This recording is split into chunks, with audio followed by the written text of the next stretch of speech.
Hello and welcome back to Warrior Priest. We do have a couple of perks to spend here. Unfortunately, no focus points or attribute points or anything like that, so we're just going to have to make do with the perks for the moment. Anyway, mounted infantry, increase your party speed by 30%. Might be pretty good, because the other thing is basically just increasing carry capacity and better deals for trading characters, so I'm going to go for nomadic traditions. And otherwise, we're also going to be taking loose formations. I generally don't tend to take tight formations that often because I never really use shield wall. Shield wall is one of those things where I think it can be very powerful, but it just never really gets into the rotation of my formations for some reason. I really don't know why, but yeah, it's probably because they move so slowly when you put them into the shield wall. That's more than likely the case. Anyway, everything else right here, don't really care too much about the roguery skill. The only thing that I'm really interested in is the passive benefit, and maybe some of this other stuff that is a little bit later on in the tree, but I'm not really going to be putting any focus points in that anyway.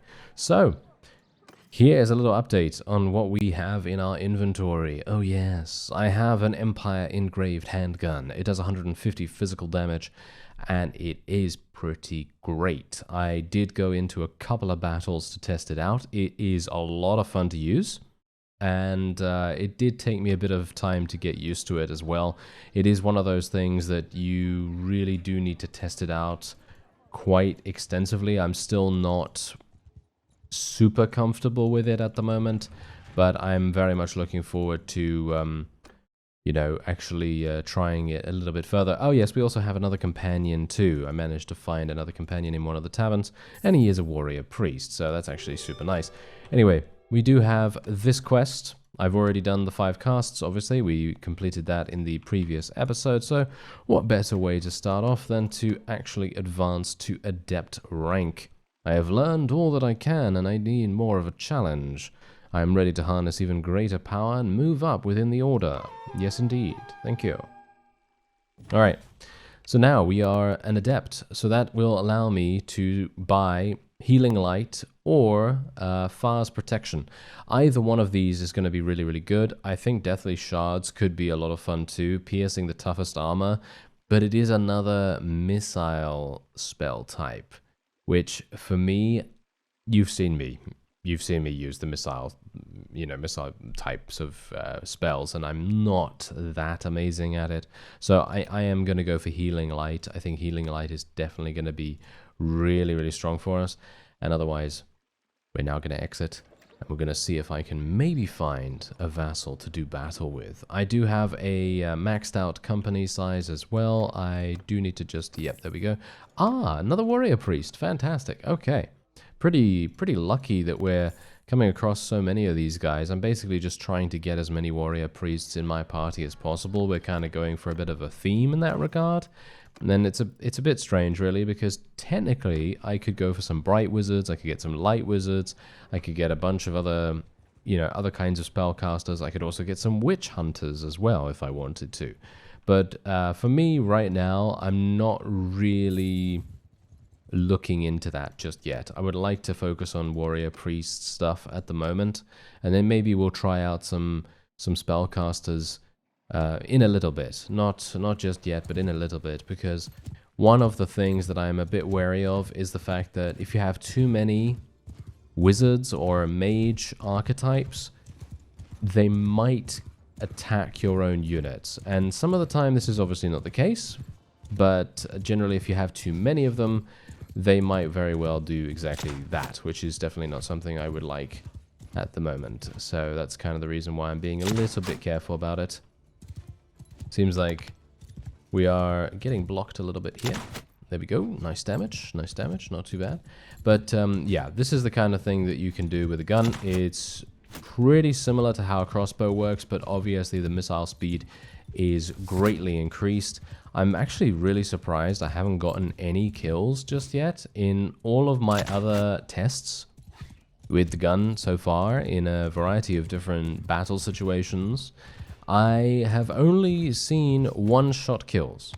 Every single time I have used this gun, boom, one-shot kills. Every single time. So it's really, really strange to me. All of a sudden, now we are not getting that at all. But the really cool thing about this is that it does have a pretty significant amount of ammo, and you can literally just... you could just continue firing as much as you possibly want. Unfortunately, it does seem as though the enemy is able to block us quite a bit, and as a result, that is making things a little bit more difficult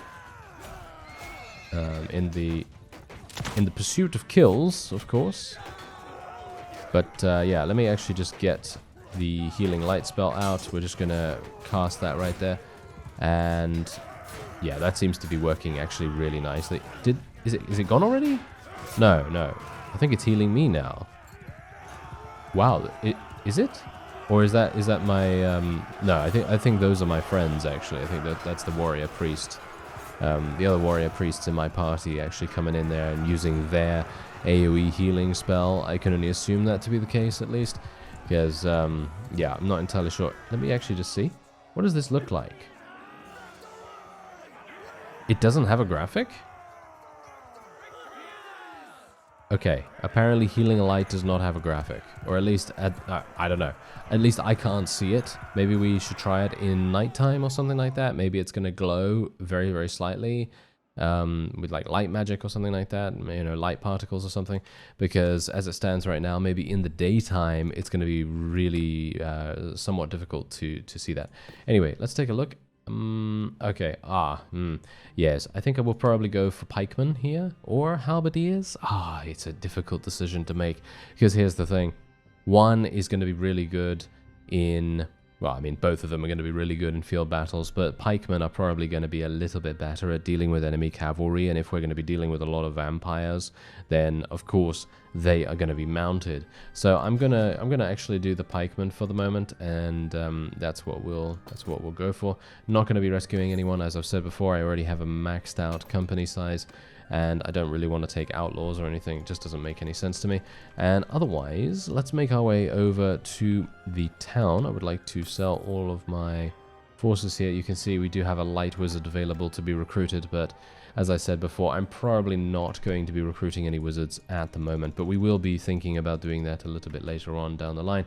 Anyway, let's actually go and move into Vampire Count territory once again, because obviously we did attempt to do that beforehand in a previous episode, and it actually went remarkably well, surprisingly. But we do have to bear in mind that the vampires, they are going to have access to a lot of spells, a lot of magic, and we do need to be very careful of that. We cannot take them too lightly, because very rightly so, member of the modding team did mention that yes, they have spells, and while they do have a lot of skeletons, and the skeletons are generally not going to be super strong, their spells, on the other hand, I'm not talking about skeleton spells obviously, but the vampire spells are of course going to be, you know, counterbalancing that in a pretty significant fashion. Oh, hello there. I think that is the same person that we actually attacked before. Okay, this could be a remarkable opportunity for us. Okay, let's do it. Alright, here we go. Wait a minute. What's actually... Oh no, these two are actually helping me? Oh no, I don't want that. Can you... Oh, I don't think Gabriella's going to be able to escape from this. Is she? Oh, she seems to be a bit confused, because she seems to be going back and forth all the time. Okay, you know what? I guess I'm going to have to go into a battle with these guys in tow. I didn't really want to... Oh no. Oh no, never mind. They're giving up. Okay, perfect. Absolutely perfect. We're going to help the village, even though that doesn't really matter to me at all. But in general, we're just going to help the village, and we're going to see how we do. Because here's the thing. I really wanted to go into a battle 1 versus 1 against her, because it just makes so much more sense. It really does. We're going to get all the loot, or most of the loot, I guess. And then we also don't have to share the experience. We don't have to, you know, don't have to worry about our forces not being commanded appropriately, because obviously if there is another vassal or two in there, then their forces are also going to be in the battle, and we can't command those directly, so obviously that makes a bit of a difference. Anyway, let me see if I can just reload my gun, because you do actually have to reload your gun upon going into the battle, rather than it already being loaded. So that's something to bear in mind. It seems like they're actually going through the town. Nice. Okay, yeah, that was a good hit. Nice, another one. Okay, that's what we want. Now these are the kinds of kills that I have become accustomed to in my time with the gun. Literally, every single time I take a shot, boom, some enemy unit dies, which is exactly what you would want. And it seems like the enemy is now starting to come out of here. Alright, let's tell my forces to charge in. Someone managed to block. Okay, we've got some vampire new bloods. We have to be, of course, very aware that they're not really going to be that effective at a variety of things. I'm actually just going to put my healing light down here so that it heals me while I'm running away. Yeah, I'm just going to put it on the ground very effectively, as you can quite clearly tell. And yeah, we're otherwise just going to continue firing. Oh, that was a nice hit and a half, wasn't it? Very, very good. Okay. So basically any single time we take a shot with our gun here, if it's at close range, it is going to make the ragdoll go absolutely crazy, which, as you may or may not know about me, I love ragdoll effects whenever there's a game that has a significant amount of ragdoll. You know, for example, Bannerlord does actually have a pretty extensive ragdoll system, hilariously enough. You wouldn't expect it in, well, this kind of, shall we say, realistic game.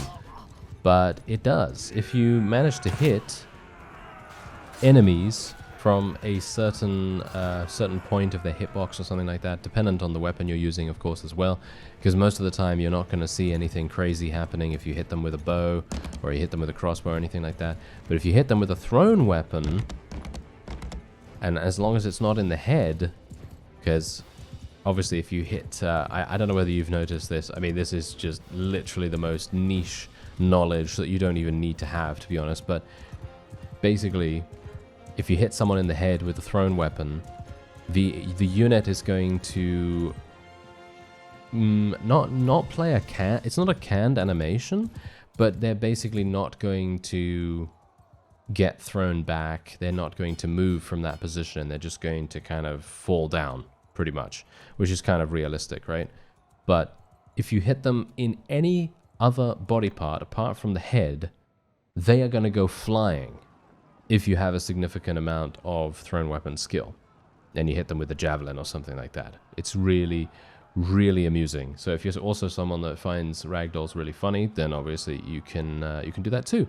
But yeah, anyway, point is, back to the gun, it also does a very similar thing to the thrown weapons, where if you hit them, I don't know whether it matters whether you hit them in the head or not, but whatever the case, I have noticed that it has a significant amount of, shall we say, force behind it, as you might expect. And it's actually super, super funny to actually see that. So I'm really, really pleased that it does actually have something along those lines, because seeing that kind of thing is always amusing. So I'm pretty happy with it. Anyway, I am going to be apparently rescuing a bunch. These guys have 140. They're pretty good. Gonna take these guys, I guess. I have 5 spaces, so I might as well try to pick up people that can potentially be really, really nice for us. So we're gonna go for one more of these. I don't really know what else to go for. I mean, we could go for some skirmishers, go for some archers. We have 2 spaces. Got a bunch of prisoners that we can take, of course, as well. Let's get 2 of these guys. And I guess that's pretty much all we can do. I mean, generally what I could do, and this is obviously something I'm not sure whether we can...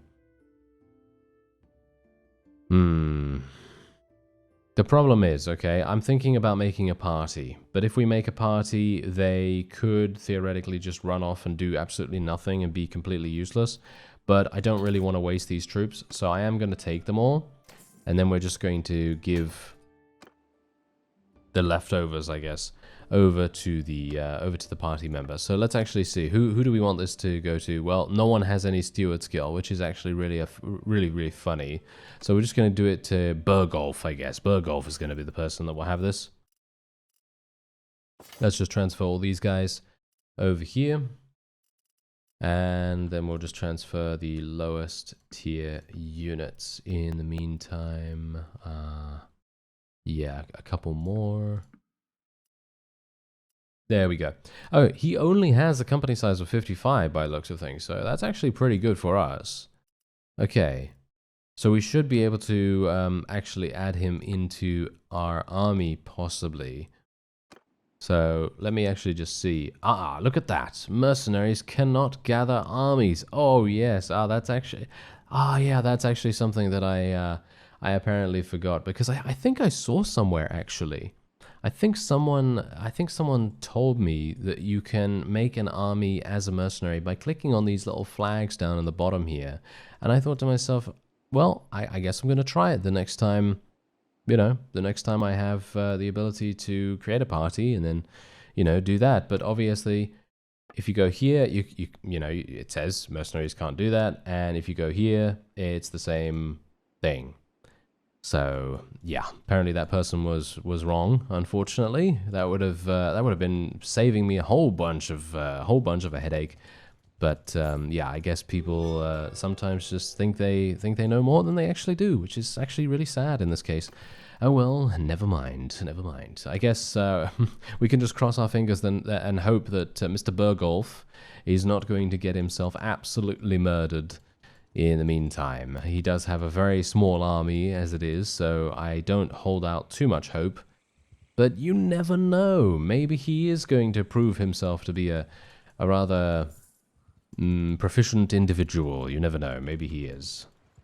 He might actually start earning us some money as well, because he might actually fight a couple of bandits here and there. Hopefully he's not going to get himself completely destroyed by the Chaos Raiders or something like that. That would be pretty bad. Anyway, let me actually just see what's actually going on here with Mr. Peter here, because he has a lot of Sylvanian state troops, as well as recruits and scouts, and very, wow, he has such low tier units. Oh, I can't really go in here against this guy. Yeah, these minor factions right here, I'm a bit scared of them, because they actually do use Empire troops, as well as regular human-based units, so we can't just, you know, look at them and be like, oh yes, I will definitely fight that fellow. And this guy, how is he doing?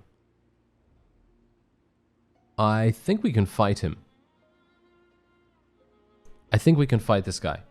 He has 200... Oh. Yeah, okay. I'm not holding out much hope here, actually. I gotta say, I'm not holding out too much hope for this. I'm gonna go for some more riding skill, because we are obviously riding on a horse at the moment, and it seems like that's probably a pretty good idea. And otherwise, let's just see what I can do. This is gonna be really harsh. I'm gonna need to do some massive damage. Oh my. Okay, I'm thinking what we're gonna do is we're gonna go for an auto-delegate with our cavalry, and we're gonna put our archers out the front. And then we're just going to have to hope that they actually do something useful. That always is that I don't know. That is always very frustrating to me. Whenever I have a gun and it gets blocked by a shield, I always think to myself, "Oh, why is that a thing?" I really would have loved to have just hit the guy and not the shield, but yeah, that happens to me quite often. Okay. What is actually... Ah, yes, they're using spells, of course. Okay, I've got to be careful here. You know, I should go behind them, shouldn't I? I mean, that's basically the best thing that I can do, really. Let me tell my forces just to completely charge in now, with the exception of the archers. We'll just move the archers a little bit closer, and then we'll see what happens. Maybe I can get a couple more kills here and there. I'm really worried about this, to be honest. Okay. What I'm going to do is I'm going to switch over to my healing spell, and then I'm basically just going to put the healing spell... I don't even know whether it's a constant heal on the floor, or whether it's actually just like a one-time thing. No, it seems like it is a constant heal on the floor, as you can see right there. It seems to actually be healing for a little bit of time. I think a few seconds, which a few seconds is not great, but I suppose it will have to do. Let me just try and see if I can run through these guys just to try and interrupt them a little bit while I'm shooting them, reloading and shooting again. And it seems like we should be okay. Nice. Yeah, look, I mean, see, this is the reason why I absolutely love the warrior priest support-ish style of gameplay, because it basically makes it so that even if you are outnumbered, and even if a lot of your units are taking massive damage, you can theoretically, if you're not taking massive amounts of burst damage, like I'm talking about if you get hit, you know, by a number of units and they're all hitting you in the head or something like that, then obviously you're probably going to die very quickly. But these kinds of spells, like for example Healing Light and things like that, you can pretty much just have this... Oh, wait a minute. It's not actually... Oh. I see. Okay. That's actually good to know. Okay, I didn't realize that that was actually the case. Right. Okay, I'm going to explain that in just a second. But yeah, the point is, if you can actually put down one of these heals, and it actually heals your units over time, and your units don't take, you know, 10,000 headshots in the span of a second, then they're theoretically, for that period of time, almost immune to dying, which obviously for a very short period of time is great.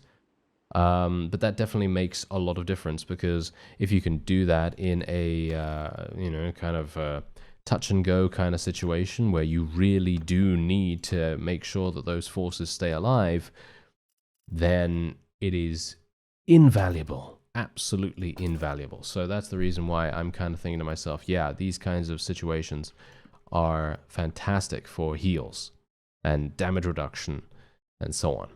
Anyway, Healing Light. Healing Light is actually a buff. It's an AoE buff that lasts a couple of seconds on the units that you cast it on. I did not realize that that was the case. I actually thought it was a ground effect. So my bad. My bad. But at least I've learned something now, so now we know exactly what's going on with that. And we have some Blood Knight armor, which is slightly better than what I'm actually using. So I'm thinking that we might want to use it. This is obviously something that I really don't want to do, because in the grand scheme of things, we are not a Blood Knight. How do we look? Do we look cool? We look really disjointed now, gotta say that. Yeah. I mean, it does give me more protection. Yeah, you know what? I'm just going to use it for now until I get a better piece of armor. Don't worry, I am attempting to save up and try and get a really, really high protection piece, because I felt like, yeah, my chest piece, I believe, is the main reason why we're taking such significant damage sometimes. Apart from my helmet, of course, because my helmet is only 25 head armor, so I definitely need to do something about that. Anyway, let's just sell all of that stuff. That's 8,800. I can also sell this stuff too, and that's a nut. Wow, look at that. We have 15,000, 20,000. Oh yeah, give me all that cash. Thank you very much. Okay, and we can also go into the Magister here too, because apparently I have already completed the next spellcasting goal, and that means I can now ascend to even greater power. And that means that we are now a master craftsman of the magical arts, I guess you could call it. But yes, columns of light raise from the ground in a path, or a large pillar of light applies high damage to those caught in the beam. The question is, what do we want to do? Do we want to do one of these, or do we want to take fast protection, which, in my opinion, is probably, I would say, maybe one of the, if not the most amazing spell that you can use that is not a damaging spell. Because you can see here, I mean, look at that. Allies in a 3-meter radius. Obviously, bear in mind, if they're all clumped up in a I don't know, bottleneck situation or something like that, and you use this on them, they're going to be very difficult to kill, and then you can follow that up with a healing light or something like that. Yeah, I feel like that's really, really good. I'm going to take fast protection. I know, it might seem a bit boring to some of you, but I'm going to just try to take the sort of safer options for now, and then we'll try to do a little bit of something with some damaging spells a little bit later on. And we'll see how that ends up. Anyway, seems like to me we're probably going to be making peace with the vampire counts relatively soon. But I would like to... Oh, I don't think I have the ability to actually recruit more... I mean, I can recruit more units, but these guys are... They're not looking particularly good right now, to be honest.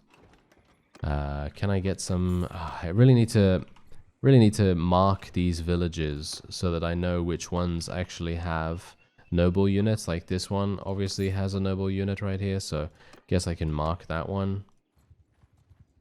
And there's another one of those guys from the minor faction. I need to be a bit careful of those fellows. And these guys, are they nobles? I don't think so. No, I don't think so. Okay. But yeah, that is pretty much all I can do here. I might be able to attack Peter. Ooh. Do you think I can take him?